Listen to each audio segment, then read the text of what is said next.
Hello नमस्कार प्यारे बच्चों। आज हम पढ़ेंगे प्रश्नावली 5.3 का प्रश्न नंबर 8। तो मैंने प्रश्न आपके सामने नोट डाउन कर रखा है। इसमें देखो बच्चों, प्रश्न उस एपी के प्रथम 51 पदों का योग ज्ञात कीजिए। इसके दूसरे और तीसरे पद क्रमशः 14 और 18 है। इस प्रश्न में बच्चों हमें क्या दे रखा है? दूसरा पद दे रखा है और तीसरा पद दे रखा है और 51 पद दे रखे हैं, यानी n का मान तो 51 है। इसमें दूसरे पद का मान भी है और तीसरे पद का मान भी है। ठीक है, इस प्रश्न में हमें योगफल ज्ञात करना है। ठीक है ना, तो हम पहले लिखेंगे जो प्रश्न में दिया हुआ है, आपको ऐसे ही करना है।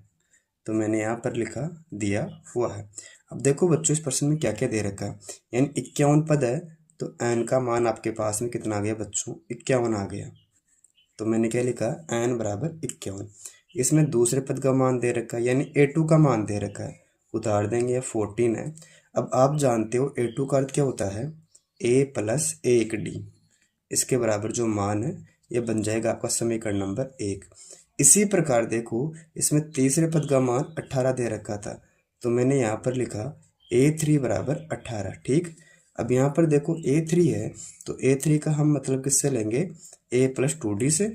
इसके बराबर कितना दे रखा है बच्चों? 18 दे रखा है, और ये बन गया समीकरण नंबर 2। ठीक है, यानी जो इसमें दूसरा पद था और तीसरा पद था, इससे हमने बना लिया समीकरण। और हमने समीकरण क्यों बनाया? इससे हम a और d का मान निकालेंगे, उसके बाद में जो मान आएगा a और d का, उसको हम SN का सूत्र लगाएंगे, उसके अंदर फिट करेंगे। ठीक है, तो हमारे पास देखो बच्चों, अभी तो n का मान आया, अब इनको करेंगे विलोपन विधि से हल। इसके बाद में आपको योगफल ज्ञात करना है। तो मैं यहाँ पर लिख देता हूँ विलोपन विधि। मैं यहाँ पर क्या लिख देता हूँ बच्चों? विलोपन विधि। इसमें देखो जो समीकरण नंबर 1 है उसको ऐसा कैसा उतार लेना। ठीक, ये आपका समीकरण नंबर 1 था, और इधर आपका समीकरण नंबर 2 कौन सा है?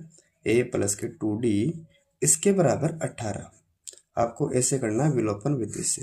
ठीक, अब जैसे आप लोगों ने 3.2 या 3.3 में पढ़ा होगा, जैसे हम विलोपन विधि से बहुत सारे प्रश्न हल किए थे, तो इसी प्रकार इस प्रश्न को भी विलोपन विधि से देख रहे हैं। इसके लिए हमें क्या करना पड़ता है? एक मान को बराबर करना पड़ता है। जैसे इसमें कितना a है, इसमें 1 है, इसमें कितना a है, इसमें भी 1 है, तो इन दोनों का मान तो बराबर है। तो क्या करेंगे? इनके चिन्ह चेंज कर देंगे। तो आपको यहाँ लिखना पड़ेगा चिन्ह बदलने पर। आप यहाँ पर क्या करोगे बच्चों? यहाँ पर लिख देना चिन्ह बदलने पर, यानी जो संख्या प्लस की है वो तो हो जाएगी माइनस की, और जो माइनस की है वो हो जाएगी प्लस की। तो इसके अंदर देखो आपका प्लस का a है तो किसका हो गया? माइनस का। इसी प्रकार यहाँ प्लस का 2d है तो माइनस का 2d, यहाँ प्लस का 18 है तो माइनस का हो जाएगा। यहाँ तक कोई दिक्कत नहीं होनी चाहिए। देखो हमने कुछ नहीं किया, जो समीकरण नंबर 1 दे रखा था उसको यहाँ पर लिखा, इसमें समीकरण नंबर 2 था, इसको हमने यहाँ उतार दिया। इसके बाद इनका मान बराबर पहले से है तो हमने क्या कर दिया? इनका चिन्ह चेंज कर दिया, यानी जो संख्या प्लस की थी वो माइनस की हो गई, जो माइनस की थी वो प्लस की हो गई। ठीक, अब देखो एक संख्या तो प्लस की, एक संख्या माइनस की कट गई। अब यहाँ देखो यहाँ कितना डी है, यहाँ पर प्लस का 1d है और यहाँ पर माइनस का 2d है, तो बड़ी संख्या तो माइनस की हुई, तो 2d में से 1d घटाओ, तो बच्चों आपके पास आ गया माइनस का 1d। ठीक है ना, यानी माइनस के 2d में से हमने प्लस का 1d माइनस कर दिया, तो कितना बचेगा आपके पास में? माइनस का 1d। ठीक है, अब इन दोनों में देखो बड़ी संख्या किसकी है? तो प्यारे बच्चों हमने देखा माइनस की बड़ी संख्या, तो 18 में से माइनस करना 14, तो कितना बचेगा? माइनस का 4 बाकी करने पर, क्योंकि बड़ी संख्या तो माइनस की है ना। अब फिर देखो माइनस से माइनस कट जाएगा, तो डी का मान हमें कितना प्राप्त हो गया? 4। यानी इस प्रश्न में हमें सार्वंत्र कितना प्राप्त हुआ? 4। अब ज्ञात करेंगे प्रथम पद। तो आप यहाँ कर सकते हो, जैसे मैंने लिखा डी का मान समीकरण नंबर 1 में रखो या समीकरण नंबर 2 में भी रख सकते हो, आंसर वही आने वाला है। तो हम समीकरण नंबर 2 में रख लेते हैं। मैंने क्या लिखा? डी का मान समीकरण नंबर 2 में रखने पर। इसमें देखो समीकरण नंबर 2 कौन सा था? ये वाला, a प्लस का 2d है, इसके बराबर में कितना है बच्चों? 18। ठीक, इसमें मान रखेंगे डी का, यहाँ उतारते हैं a, आगे चिन्ह प्लस का आएगा, फिर आ जाएगा 2, इसके बाद में बच्चों आएगा डी का मान। अब देखो डी का मान आपके पास में कितना था? 4 था, तो मैंने यहाँ लिखा 4, इसके बराबर कितना है? 18। ठीक, इसको हल करो, a प्लस इस 4 को 2 से गुणा कराओ, तो 4 दूना 8, इसके बराबर में कितना है बच्चों? 18। ठीक, फिर a बराबर 18 है। ठीक है, और यहाँ प्लस का 8 है, इसका करो पक्षांतर, यहाँ प्लस के 8 है तो किसका हो गया बच्चों, माइनस के 8। पक्षांतरण करने पर आपको ऐसे करना है। तो ए का मान आपको कितना प्राप्त हो गया बच्चों, बाकी करने पर 10 प्राप्त हो गया।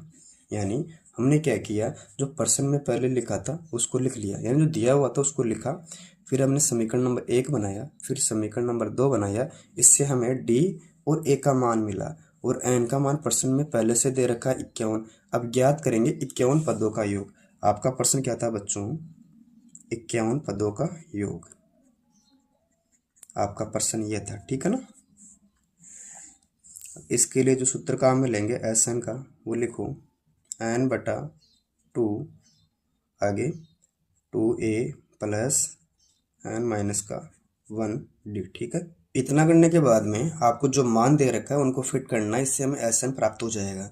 तो बच्चों देखो इसमें एन का मान कितना था, और ये तो प्रश्न में दिया हुआ था 51 पदों का योग, यानी तो एन का मान तो हमने लिखा 51, इसके बट्टे में कितना दे रखा है यहाँ पर 2, आगे ब्रैकेट ओपन करेंगे, यहाँ उतारता हूँ मैं 2, इसके आगे आएगा ए का मान। बच्चों ए का मान देखकर लिखो, ए का मान कितना है यहाँ पर 10 है, आगे चिन्ह प्लस का है, फिर लिखेंगे एन का मान, एन का मान 51 था, माइनस करेंगे 1, फिर आ जाएगा डी का मान।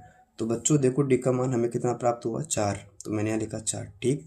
यानी जो एन ए और डी का मान था उसको एस एन के सूत्र में फिट कर दिया। अब इसको आगे हल करते हैं, उतारते हैं 51 बटे में 2, ठीक। आगे ब्रैकेट खोलेंगे, इसको इससे गुणा कराओ, इस ब्रैकेट का मतलब ही गुणा करना होता है। 2 × 10 किया तो हमें प्राप्त हो जाएगा 20, आगे चिन्ह प्लस का है, फिर 51 में से 1 माइनस करेंगे तो 50 आता है, 50 को 4 से गुणा करेंगे तो 200 आ जाएगा, ठीक। इसको आगे हल करते हैं, 51 बटे में 2, इन दोनों को जोड़ो, यानी यहाँ पर 20 है और यहाँ पर 200 है, तो कितना आ गया बच्चों, जोड़ने पर 220, ठीक। इस ब्रैकेट का मतलब क्या होता है, गुणा करना। अब 2 का भाग 220 में देंगे, यानी 2 का भाग किस में देंगे, 220 में, तो कितनी बार गया, 110 बार। तो मैंने यहाँ पर लिखा 51 × 110, यानी 51 × 110 करते हैं तब हमें प्राप्त होगा यहाँ 5410, ठीक है। यानी इस प्रश्न का हमें एस एन प्राप्त ये हो गया। इस प्रकार देखो बच्चों हमने इस प्रश्न को हल किया।